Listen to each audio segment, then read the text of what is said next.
tal? Buen día, buenas tardes, buenas noches, ¿cómo les va? Yo soy Ignacio Uriarte, de la Cátedra de Agentes, Mecanismos de Defensa y Nutrición, y vamos a hablar acerca de inmunidad antiparasitaria. Dentro de la clase de hoy vamos a hacer algún repaso respecto a los tipos de inmunidad que están involucrados frente a infecciones por protozoos y metazoos, el rol de las diferentes poblaciones celulares y sus factores solubles, los mecanismos efectores de destrucción de parásitos y algunos conceptos sobre evasión inmune por parte de los parásitos. Como sabemos, las enfermedades parasitarias constituyen un problema médico de gran envergadura, de gran importancia a lo largo de todo el mundo. Todas las poblaciones tienen diferentes, acorde a los ecosistemas donde viven, diferentes exposiciones e infecciones con infecciones parasitarias. Y a estos tipos de infecciones los podemos clasificar en dos partes. Las endoparasitosis, que se clasifican por protozoos o metazoos, dentro de los cuales ahora vamos a hablar, y las exoparasitosis, que no vamos a hablar aquí hoy porque escapan a los objetivos de esta clase. En general, los protozoos y los helminths adoptan diferentes estrategias para evadir al sistema inmune y reproducirse, transmitirse al siguiente anfitrión. En esto estaría bueno pensar en qué se diferencian o cuál sería para ustedes la diferencia principal que ocurriría entre los protozoos y los helminths como estrategia de adaptación al huésped. A modo de definición y de división grosera, tenemos parásitos protozoos y metazoos. Dentro de los protozoos se van a dividir, acorde a sus características morfológicas, en amebas, flagelados, ciliados o apicomplexas, y a los metazoos en helminths, anélidos y artrópodos, que, como vimos, particularmente los helminths son parásitos que podemos encontrar dentro del cuerpo, y de estos vamos a dividirlos en platelminths, nematodes y acantocéfalos. Hay que iniciar generando una diferenciación significativa entre el tipo de respuesta inmune que vamos a encontrar en células, en huéspedes eucariotas o procariontes. Las infecciones causadas por bacterias y virus en general dan lugar a procesos agudos, concretos, y que en algunos casos, como vemos, por características propias de la interacción entre el huésped y el microorganismo, pueden desarrollar infecciones crónicas. Los parásitos en general han desarrollado sofisticados mecanismos de supervivencia que permiten evitar su eliminación por el sistema inmune y en general provocan infecciones crónicas de no requerir un diagnóstico adecuado con un tratamiento concomitante, pudiendo coexistir con el individuo por periodos prolongados. Es por esto que los parásitos son organismos más complejos que los virus y las bacterias, y la relación parásito-hospedador se originó hace millones de años, tiene una relación histórica evolutiva longeva, que involucra un proceso de selección natural que da como resultado evolución entre ambas especies con daño mutuo convenientemente mínimo. Comenzando a hablar un poquitito de características propias de los parásitos, los protozoos son organismos unicelulares que se comportan mayoritariamente como microorganismos intracelulares, a menos que ciertos estadios del ciclo evolutivo así lo convergen. Los protozoos, como vamos a ver y hemos visto en el primer núcleo y vamos a ver más adelante, pueden vivir en el intestino como protozoos, las amebas o los flagelados, en la sangre, algunos Trypanosoma cruzi o Trypanosomiasis africana, en el interior de los eritrocitos, como veremos algunas especies de Plasmodium, dentro de los macrófagos, como el Leishmania y Toxoplasma gondii, dentro del hígado o en el vaso, especies de Leishmania y Fasciola, dentro de los músculos, como Trypanosoma y Trichinella spiralis. En cambio, los helminths, al ser gusanos, parásitos multicelulares más grandes, habitan en el compartimiento extracelular, predominantemente dentro del tubo digestivo como podemos ver, diferentes tipos de trematodes o nematodes. Muchos helmintos presentan ciclos de vida complejos en diferentes huéspedes, a lo largo de los cuales los estadios larvarios migran a través de diferentes partes del anfitrión y diferentes estadios evolutivos.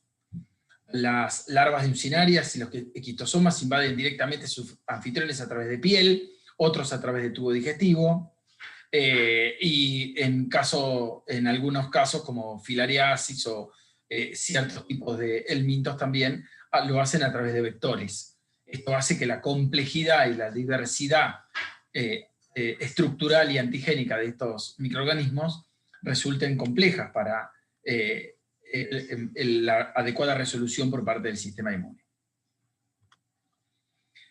Existe gran diversidad filogenética, gran diversidad de herencia entre estos distintos tipos de parásitos. Sin embargo, hay ciertas características comunes que los unen. Tienen ciclos de vida complejos, tienden a tener infecciones crónicas y tienden a generar estadios replicativos de forma asintomática. Los vamos a ir viendo más en detalle.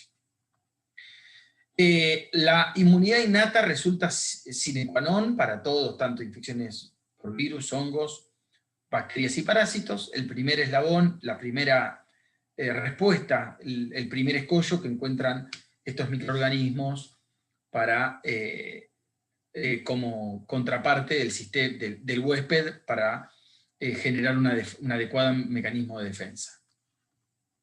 Dentro de los mecanismos de la inmunidad innata, mecanismos solubles, humorales, que participan en la defensa de los parásitos, sin lugar a dudas, el complemento ocupa un rol central, porque tanto el complemento en su vía alterna como en la vía de las lectinas participa activamente en la activación y en la opsonización y en la activación del sistema inmune. Como recordamos, la vía alterna se activa directamente por el azúcares que poseen estos microorganismos en su membrana, y además estos microorganismos suelen llegar opsonizados o suelen llegar marcados por anticuerpos que pueden activar y clivar complemento por vía clásica y de esta manera también activar mastocitos, activar macrófagos y estimular a la producción de diversas citoquinas.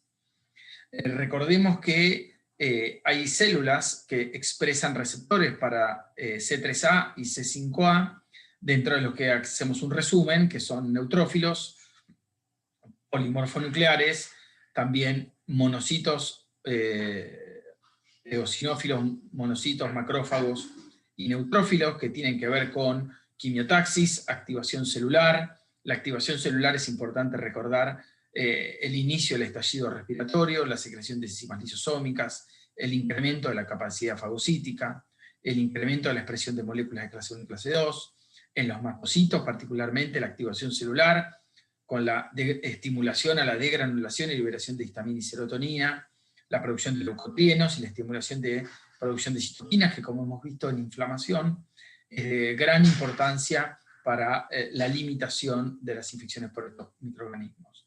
También activan el endotelio, activan y producen la degranulación de las plaquetas y de células dendríticas. Los parásitos suelen expresar en su superficie residuos de manosa, que al ser reconocido por la proteína de unión amanosa, inician la activación de la vía del complemento a través de la vía de las lectinas. También existen otros factores solubles, como estamos viendo, que actúan como primera barrera de defensa frente a algunas infecciones parasitarias. Dentro de estos, los más importantes son factores líticos específicos para tripanosomas. En los seres humanos, estos factores constituyen una primera barrera de inmunidad innata frente a Trypanosoma brucei y ejercen acciones citotóxicas frente a estos microorganismos. Los receptores de reconocimiento de patrones involucrados particularmente en el reconocimiento de estructuras, de patrones moleculares asociados a parásitos, puntualmente están representados por el receptor de tipo TOL, el tipo 2, y el tipo 9. Recordemos que tipo 2 unen lipoproteínas triacílicas y lipoproteínas diaciliadas, y se encuentran en la superficie externa de la membrana plasmática de la célula, mientras que TOL9 es un receptor que se encuentra acoplado al endosoma, para sobre todo parasitosis intracelulares. Dentro de los mecanismos celulares de acción y contención a los parásitos, vamos a encontrar a los macrófagos, que una vez activados en un perfil clásico, cumplen una función crítica en la defensa frente a infecciones por protozoos. Recordemos que la fagocitosis del parásito suele involucrar en primer lugar a receptores C3b, como dijimos previamente, y a sus productos de degradación, y la internalización del parásito lo conduce al compartimiento endosómico temprano, donde también va a ser reconocido por TOL9 y va a experimentar un proceso de maduración, el endosoma, y con la consecuente formación del fagolisosoma, la destrucción del parásito por mecanismos microbicidas asociados a oxígeno o independientes del oxígeno. Por lo tanto, la capacidad microbicida de los macrófagos dependerá en última instancia siempre del estado de activación que le van a conferir los linfocitos T una vez que se hayan activado. Los patrones moleculares asociados a patógenos expresados o liberados por los parásitos y las citocinas inflamatorias presentes en el foco infeccioso resultan determinantes para la activación de los macrófagos y su capacidad microbicida. Las células natural killer, las células T natural killer y los linfocitos T son fundamentales para la activación de los macrófagos. Las células natural killer constituyen un bajo número de linfocitos circulantes, forman parte de la inmunidad innata y participan en la conformación de la primera línea de defensa, como vimos predominantemente frente a patógenos intracelulares y infecciones virales. Sin embargo, su función no se restringe a la inmunidad innata, sino que participan activando a través de la secreción de interferón gamma y factor de necrosis tumoral alfa, modulan la respuesta inmune adaptativa. Las células natural killer pueden activarse a través de mecanismos mediados por citoquinas inflamatorias y por contacto por células infectadas. Las células natural killer, en relación a infecciones parasitarias,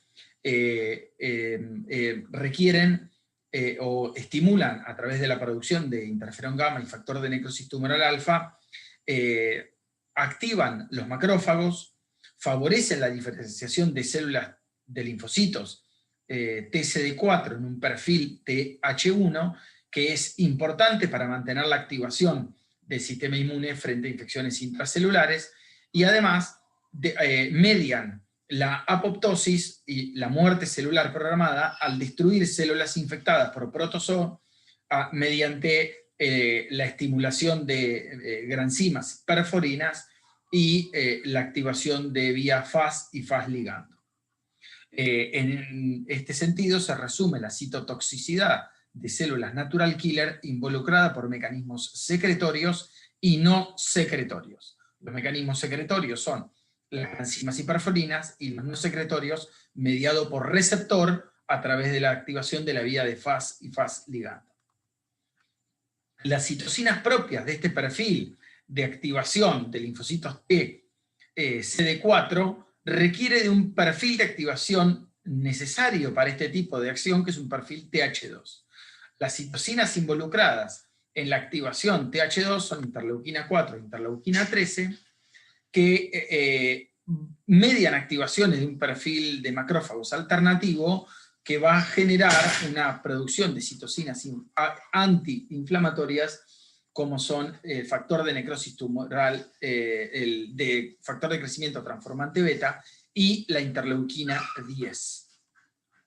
Estas citocinas intentarán controlar el desarrollo de una respuesta antiinflamatoria exacerbada que podría comprometer la salud del hospedador, ya que en las infecciones mediadas por helmintos la acción inflamatoria mediada por Th1 puede terminar siendo perjudicial para el huésped.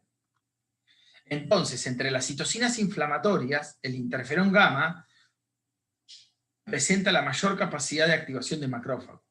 Este interferón gamma puede ser producido tanto por células natural killer, células T diferenciadas como natural killer, y células T gamma delta, que son algunos linfocitos T que están presentes en el tubo digestivo predominantemente, y que tienen una activación diferente, se activan en el tejido, en la mucosa del tejido, de la mucosa del tejido digestivo, y generan grandes cantidades de interferón gamma. Luego de esa activación, y expansión y diferenciación, las células T efectoras se dividen en células Th1 y las células TCD8 representan la principal fuente. Como podemos ver acá, entonces, una vez que los linfocitos T vírgenes son activados por células dendríticas, en el contexto en el órgano linfático secundario, como células T efectoras de tipo Th1, van a generar grandes cantidades de interferón gamma e interleuquina 2, que van a además activar a los macrófagos, van a potenciar la respuesta de células natural killer y de linfocitos TCD8, que van a, en conjunto, participar en la eliminación de patógenos intracelulares, como también participan directamente en la eliminación de patógenos como virus, participan en reacciones de autoinmunidad y de mecanismos inmunes frente a tumores.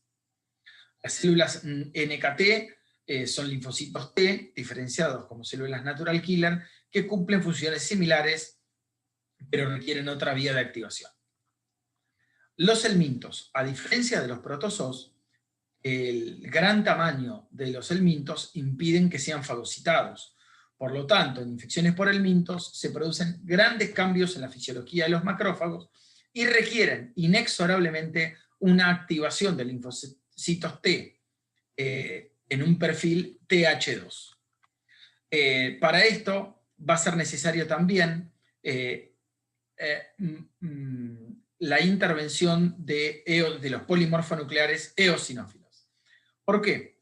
Porque, como veremos, el ciclo de Loos, o dentro de lo que se conoce como ciclo de Loos o en síndrome de Loeffler, se produce una gran liberación y estimulación de eosinófilos mediante la secreción de interleuquina 5, y es por eso ver una marcada eosinofilia en sangre y en tejidos asociada a infecciones por helmintos que cumplen este tipo de activación. Predominantemente, no quiere decir que en ellos solos, sino que también participan en otras infecciones parasitarias, no necesariamente, pero es notorio y marcado en parásitos helmintos que cumplen con el ciclo de los eosinófilos, como dijimos, producen citoquinas, mediadores lipídicos, quimosinas, y poseen granulos citotóxicos que van a ser muy requeridos en la contención de infecciones parasitarias por helmintos. Estos eosinófilos tienen gran capacidad citotóxica, pueden producir intermediarios reactivos del oxígeno y además pueden generar citotoxicidad celular dependiente de anticuerpos. Una vez generada el entrecruzamiento de anticuerpos IgE, que vamos a ver más adelante, en la superficie del eosinófilo unidos al parásito. Los linfocitos T, tenemos, como dijimos, linfocitos T NKT y gamma delta. A diferencia de las NK, los NKT son linfocitos T que tienen un TCR que no puede modificar su repertorio, para eso se lo conoce como invariante, y este reconocimiento conduce a la activación de estos linfocitos NKT a la producción de altos niveles de interferón gamma. Por lo tanto, son súper importantes en infecciones intracelulares, antitumorales y parasitarias intracelulares y virales. Los gamma delta, como ya dijimos, predominantemente están en las mucosas, predominantemente en el tubo digestivo, aunque no exclusivamente, tienen un repertorio de TCR limitado, especializado en el reconocimiento de fosfoantígenos y su número aumenta en sangre en individuos infectados por parásitos y algunos virus. Tiene una función secretora predominantemente también de interferón gamma y de factor de necrosis tumoral alfa, clásicamente expresados en modelos de infecciones por Toxoplasma, Plasmodium y citomegalovirus. Los mecanismos efectores de resistencia propios que involucran inmunidad adaptativa frente a parásitos intracelulares, vimos que requieren de una activación de un perfil típico TH1. Sin embargo, algunas células TH2 pueden participar en la resolución del proceso infeccioso, sobre todo en el control, evitando una respuesta inflamatoria excesiva que podría comprometer la integridad celular. Recordemos que los perfiles TH2 participan básicamente activando macrófagos en un perfil alternativo a través de la secreción de factor de crecimiento transformante beta y interleuquina 10. En los parásitos intracelulares, que presentan breves etapas extracelulares, sobre todo en el comienzo de la infección, pueden ser reconocidos por anticuerpos. Por lo tanto, las infecciones parasitarias, los anticuerpos no solo actúan como promotores de la lisis celular, sino también como opsoninas, como vimos, activando complemento y activando la función de neutrófilos, macrófagos y sistemas fagocíticas. En esta imagen que tenemos como resumen, la mayoría de los protozoos intracelulares suelen inducir infecciones, respuestas TH1, como vimos, porque van a requerir de la activación de células natural killer, la secreción de interferón gamma, para que se activen linfocitos T en un perfil TH1 y se active un macrófago en un perfil clásico. Las funciones mediadas por estas células TH1 frente a bacterias, virus y patógenos intracelulares es determinante para la eliminación de estos microorganismos. En cambio, en los parásitos extracelulares, que tienen un gran tamaño, va a requerir la asociación de estrategias dentro de lo que vamos a requerir: muerte directa del parásito por mediadores tóxicos, inducción de alteraciones de la migración parasitaria, inmovilizar al parásito, hacer que el parásito sea eliminado de los tejidos del hospedador y inhibir la capacidad reproductiva del parásito. Por eso es que para parásitos extracelulares y para intracelulares también, el mecanismo inmune involucrado es muy complejo y suele involucrar cronicidad de infecciones parasitarias. Para parasitosis extracelares es fundamental, como dijimos, la inducción de una respuesta TH2 que está asociada con la producción de inmunoglobulina E por parte de los linfocitos B y plasmocitos, que se diferencian a través de la activación de linfocitos B, dentro de los que los glucágonos, lípidos, lipoproteínas, proteasas, ribonucleasas, que están presentes en estos parásitos, actúan como patrones moleculares asociados a patógenos, estimulando la diferenciación en perfil TH2 a través de la secreción de las células dendríticas de interleuquina 4 y de TCLP, interleuquina 33 y 25 predominantemente.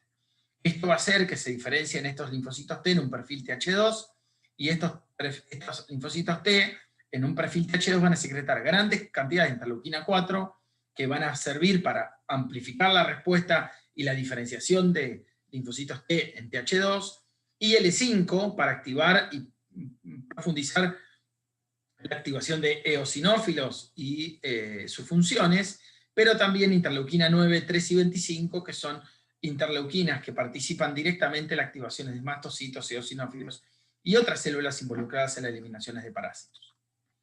A modo de resumen, vemos entonces los diferentes perfiles de activación TH1, TH2, TH17 y TH foliculares. Los TH foliculares los vamos a requerir para la adecuada activación de linfocitos B, la cooperación y colaboración TB como eje central de la respuesta inmune humoral, TH1 y TH17 para patógenos intracelulares, predominantemente TH1 para patógenos virales y protozoos intracelulares, y TH17 predominantemente frente a infecciones bacterianas y fúngicas intracelulares y en menor medida extracelulares. Y TH2 predominantemente para parásitos extracelulares, helmintos y en enfermedades alérgicas como veremos en hipersensibilidades de tipo 1. La resistencia a la infección parasitaria suele estar relacionada entonces para aquellos patógenos extracelulares en una adecuada respuesta TH2.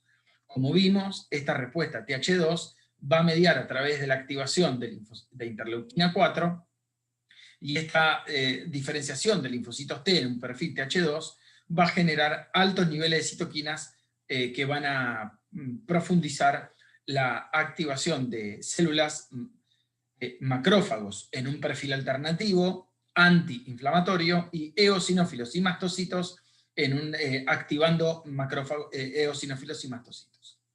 Los mecanismos efectores mediados por TH2, como vimos entonces, son la expulsión de parásitos gastrointestinales mediante efectos inducidos sobre células no linfoides a través de interleuquina 4 y 13, inducción de hiperplasia de células de la mucosa respiratoria y de la mucosa digestiva, aumento de la secreción de moco, cambios en la permeabilidad de células epiteliales intestinales y los procesos de absorción y secreción, y también en conjunto con las citoquinas que van a activar eosinófilos, mastocitos, se va a generar también la inmovilización y la limitación de la motilidad de estos parásitos. En este cuadro muy sintético y muy lindo dejamos un resumen sobre las actividades de las diferentes interleuquinas relacionadas a la activación de un perfil TH2.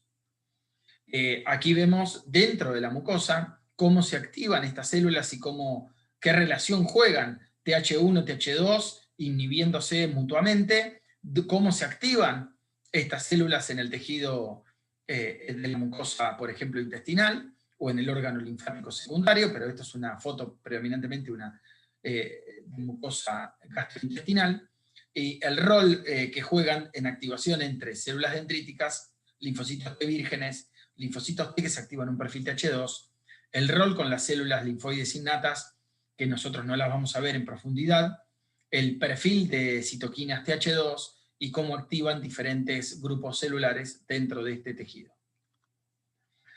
La respuesta inmune antiparasitaria entonces requiere un enfoque integral, ya que durante la mayoría de las infecciones parasitarias se observa eosinofilia significativa y mastocitosis, que está mediada por interleuquina 5, 3 y 4 predominantemente. Los eosinófilos migran al tejido y median inmunidad protectora frente a estadios larvales tempranos, y por parte de los mastocitos también se desempeñan un papel importantísimo frente a las infecciones parasitarias primarias. En estas células se genera una respuesta inflamatoria no específica, mediada por la secreción de sus enzimas intracitoplasmáticas y la liberación de leucotrienos y prostaglandinas, que generan un ambiente negativo, hostil, para la supervivencia del parásito. Este ambiente hostil favorece su expulsión porque el parásito tiende a perder movilidad y a alterarse metabólicamente, alterando los mecanismos de supervivencia del parásito dentro del huésped. Los anticuerpos juegan un rol central, predominantemente la inmunoglobulina E, ya que induce la degranulación de mastocitos, media la citotoxicidad celular dependiente de anticuerpos por parte de los eosinófilos, los monocitos macrófagos y las plaquetas, y juegan roles importantes en la respuesta inmune de parásitos helmintos extracelulares. La inmunoglobulina E es un anticuerpo monomérico que se suele hallar en bajas concentraciones o muy bajas en el suero, no pasa la barrera hematoencefálica o la placenta. Es probable que la mayor parte de la inmunoglobulina E que encontramos circulando se encuentra unida a receptores en los mastocitos, y el entrecruzamiento de la inmunoglobulina E establece la activación inflamatoria que genera en estas células, y además puede generar síntomas o participa de los mecanismos involucrados en la hipersensibilidad de tipo 1, en mecanismos alérgicos mediados por antígenos que cumplen con estas características. Entonces, ¿cuál es el rol que desempeña la inmunoglobulina E en la defensa inmunitaria? Son mediadores de respuesta inmune mediante unión a mastocitos y basófilos, también en eosinófilos, que señalizan frente a los antígenos parasitarios. Pueden actuar como psoninas para eosinófilos, y la activación policlonal de producción de IgD puede inhibir el intercruzamiento de IgD específica sobre estos mastocitos, conocido como hacinamiento. Los mastocitos tienen un rol central porque pueden eliminar mediadores preformados como histamina, serotonina, no solamente eso, sino también heparina, peroxidasas y proteasas, y activación de la cascada de coagulación y de la activación de plaquetas. Mediadores no sintetizados previamente, pero que se producen una vez activados los mastocitos, como interleuquina, factores de crecimiento transformante beta, interferones de tipo 1 y 2, factor de necrosis tumoral alfa, quimoquinas, prostaglandinas y factores de crecimiento. Por lo tanto, los mastocitos tienen un rol central en la eliminación de parásitos extracelulares, helmintos extracelulares. A modo de resumen, la relación directa que encontramos entre parasitosis, sobre todo parasitosis extracelulares, y el mecanismo alérgico es significativa, porque las células TH2 también van a generar estimulación de la producción de moco, hiperactividad bronquial, secreción de mucus por las células de Goblet en el intestino, y diferenciación de plasmocitos a plasmocitos productores de inmunoglobulina E. Estas fotos han sido tomadas del Feinboim, que sintetizan muy completamente la respuesta inmune frente a parásitos extracelulares y su relación con el mecanismo alérgico asociado en estos pacientes. Pero los parásitos también juegan, y los parásitos tienen capacidad de evadir la respuesta inmune del hospedador. Por lo tanto, intentarán evadir este proceso a través de escape del fagosoma o de inhibición de los mecanismos de lisis intracelular, inhibiendo la maduración del fagosoma o alterando la activación del fagolisosoma. Pueden cambiar los antígenos. De hecho, a medida que crecen estos parásitos, van modificando su perfil antigénico, evadiendo de este modo la acción de los anticuerpos. Pueden resistir la actividad del complemento por la secreción de proteínas que inhiben la actividad del complemento. Pueden suprimir la inmunidad celular de los linfocitos T, y pueden generar moléculas que interfieren con la función inmunitaria, suprimiendo la inflamación y sus mediadores proinflamatorios. También pueden camuflarse con HLA de tipo 1 del anfitrión, impidiendo su reconocimiento como patógenos por las células de la inmunidad innata. La evasión de la respuesta inmune de parásitos, por lo tanto, existen numerosos ejemplos y estrategias en diferentes tipos de parásitos. En los nematodes poseen una gruesa cutícula extracelular que los protege frente a los efectos citotóxicos de enzimas y proteasas.